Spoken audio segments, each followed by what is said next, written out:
Well, here we are in the beautiful display gardens at True Pump, and I'm standing with Tim, one of the owners of True Pump. And Tim, we're looking at a reasonably sized waterfall pond situation here that you had some of your customers come in and help you build this weekend. We did. Last Saturday we had a seminar for some homeowners, and we wanted to show them how they could do this. So 6 homeowners and 2 of the people from our company had this done in about 5 hours. 5 hours. That's right. Well, and they learned with hands-on experience. That's the way I like to learn, because then I know I've got it right. Now, there's several features about this that might go unnoticed if you don't look closely. One of them is the waterfall isn't just any old waterfall. It's also biological filters, and it helps to start our falls and make it look natural. And it's all hidden there where you wouldn't even notice it. Right. And then at the other end is a skimmer that, what does that do? It helps suck off all the debris that lands on the water. Yeah, it also houses our pump and makes it real easy to be able to clean that out without getting in the pond. Oh, well, that's low maintenance.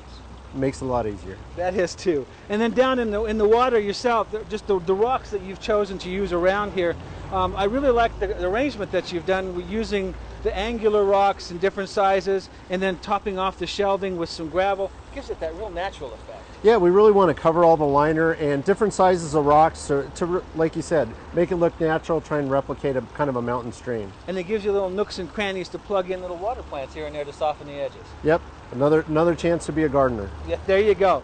So this is something that could be done in the average backyard, but if you've got children and pets, do people have concerns about having open water like this in their yards? Sometimes they do. Even with the shelves, sometimes kids can crawl out, but we can actually do a pondless waterfall where you get the sights and sounds of the water, but they go down into a basin and you don't have standing water. That makes it great, because you could put that pretty much anywhere and not have to worry about that sort of thing happening, but your dog and your birds can still get a drink, right? Yep, or great thing for a front yard too. Exactly. Now this will take some space, but if you've got a smaller space, you've got some beautiful disappearing water fountains that are over here in your other display area. I'd like to go take a look at. Okay, let's look. Let's go. Okay, Tim, here's what I was talking about.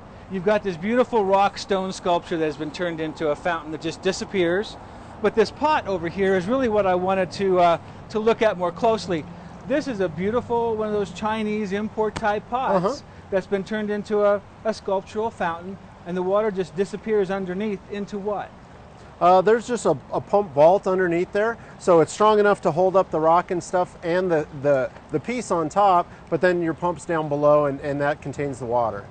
That's something that any homeowner could do in their yard, pretty much anywhere in the yard too. You bet. Whether it's an issue of space or even your budget, you still get that sound and that visual of the water. Now it looks to me like it would be important to have a pot where you've got some visual relief on the pots to get that rippling effect of the water going down. You bet. Having some kind of ribbing or something on it sure makes it a lot more interesting. And enhances the whole experience.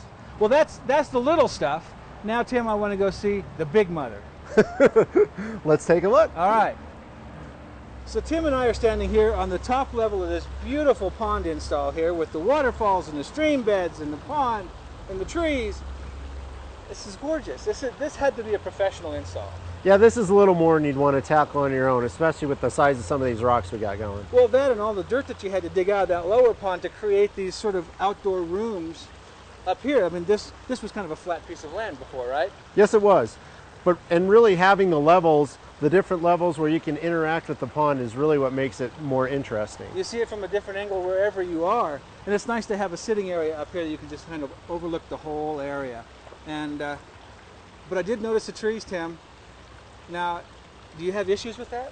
No, it's really not a problem. A lot of times you hear that you're not supposed to put a pond next to trees, but really we have a skimmer down at the far end, and that's going to catch our pine needles, our leaves. Everything's just going to go across the top of the water into that skimmer.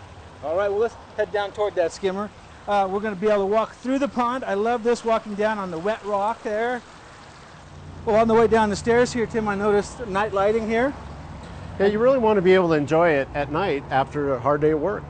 Exactly, and I bet it has a whole different feel at night. A lot different look. The whole feeling out here is like I'm up in Estes Park in the mountains. And I know I can hear the cars on the road outside, but boy, this sure does a whole lot to just create a whole different feeling when you're back here. I noticed that the fish are swimming around down here. Is this a big enough, deep enough body of water for fish to make it through the winter here in Colorado? Really, only a 2-foot deep pond is really all you need to overwinter fish. As long as you keep your waterfalls running and keep some oxygen going to them. Well, they look very happy. Have you taught them any tricks yet?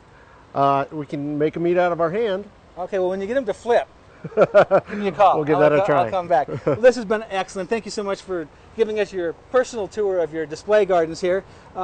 This is the finished product, right? Right. So, MJ and Tim are going to be talking inside about all the components necessary to put something together like this in your own backyard. Hey, MJ. How are you? Good. I'm just admiring one of the books that you have on pond plants, and not only do you have books on them, but you have a complete collection. We really do. We try and have everything you need for your pond. And the fish, I was looking at the fish tanks in back. How many tanks of fish do you have?